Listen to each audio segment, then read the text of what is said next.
Assalamualaikum warahmatullahi wabarakatuh. Shalom. Perkenalkan, saya Surya Manggala Utama. Saya bekerja di SMP Negeri 3 Purwokerto sebagai guru seni budaya, dan saya juga merupakan calon guru penggerak angkatan 11. Pada kesempatan kali ini saya akan memaparkan kesimpulan dan refleksi pemikiran Ki Hajar Dewantoro modul 1.1 koneksi antar materi. Pengajaran dan pendidikan itu merupakan dua hal yang berbeda. Pengajaran adalah proses pendidikan dalam memberi ilmu untuk kecakapan hidup anak secara lahir dan batin. Kemudian pendidikan adalah memberi tuntunan terhadap segala kekuatan kodrat yang dimiliki anak agar ia mencapai keselamatan dan kebahagiaan yang setinggi-tingginya baik sebagai manusia maupun sebagai anggota masyarakat. Apa yang saya percaya tentang murid dan pembelajaran di kelas sebelum mempelajari modul 1.1?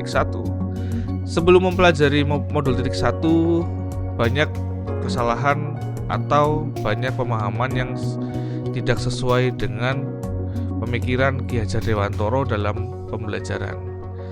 Di mana yang pertama, saya sering menggunakan metode ceramah atau guru mendominasi pembelajaran atau juga disebut teacher center gitu, di mana guru hanya fokus menjelaskan materi dan anak juga bersifat pasif, hanya mendengarkan materi yang disampaikan oleh guru.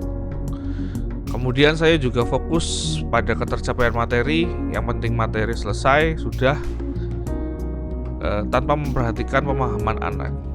Kemudian pemahaman bahwa anak yang sukses adalah anak yang sudah mencapai KKM. Di sini saya fokus pada aspek kognitif saja, padahal dalam pembelajaran banyak aspek-aspek yang perlu diperhatikan. Kemudian yang ketiga, saya juga kurang memahami karakteristik anak yang berbeda-beda, di mana di sini juga berhubungan dengan metode pembelajaran yang harus dilakukan.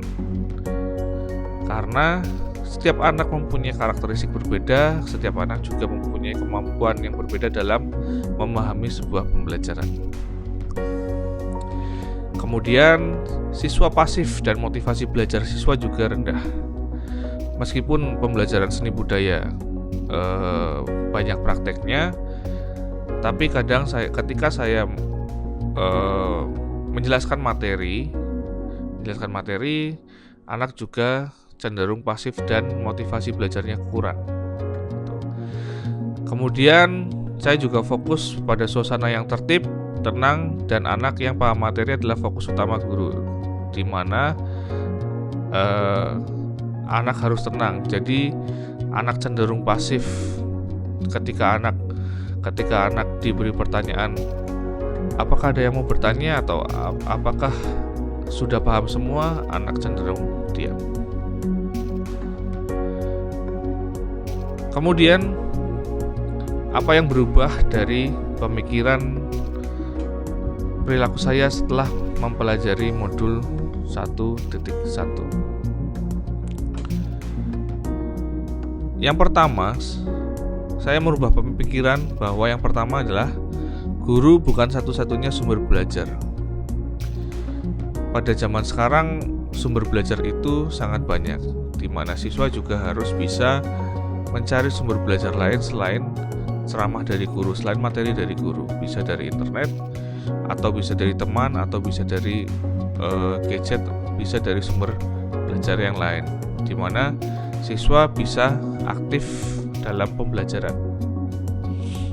Kemudian yang kedua, pembelajaran berpusat pada anak, di mana anak juga harus aktif dalam pembelajaran. Yang ketiga, menghargai setiap karakteristik anak. Hal ini berhubungan dengan pembelajaran berdiferensiasi, di mana karakteristik anak yang berbeda-beda, metode pembelajarannya juga harus menyesuaikan dengan karakteristik anak.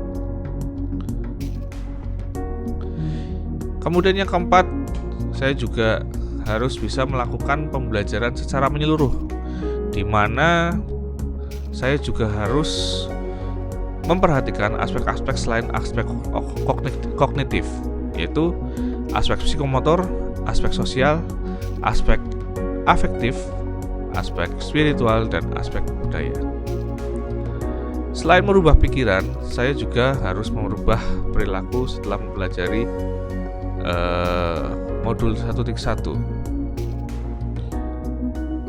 Yang pertama perilaku yang saya ubah yaitu mengemas pembelajaran secara menarik agar motivasi belajar siswa meningkat. Mungkin bisa menggunakan media pembelajaran yang bervariasi gitu ya.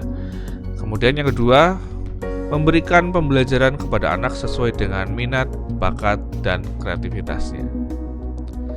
Yang ketiga, lebih cermat dalam melihat bakat anak, menuntun anak sesuai kodrat seperti yang ada pada pemikiran Ki Hajar Dewantoro, di mana kita harus menuntun anak sesuai kodrat, baik kodrat alam maupun kodrat zaman. Apa yang dapat segera saya terapkan lebih baik agar setelah saya mencerminkan pemikiran Ki Hajar Dewantoro?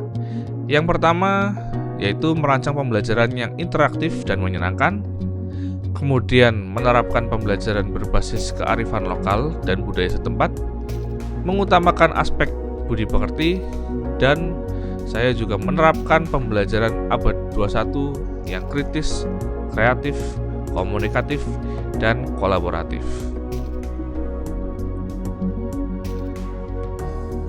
Jadi kesimpulan pada pemaparan kali ini yaitu yang pertama, pendidikan adalah menuntun anak sesuai dengan minat dan bakatnya. Kemudian, pendidikan bukan hanya ilmu akademik saja, namun perlu penanaman budi pekerti yang baik. Yang ketiga, senantiasa bisa menerapkan pendidikan yang berhamba pada anak. Demikian pemaparan saya. Maaf kalau banyak kekurangan dalam pemaparan saya kali ini. Terima kasih sudah mau mendengarkan dan memperhatikan. Saya akhiri. Wassalamualaikum warahmatullahi wabarakatuh. Shalom.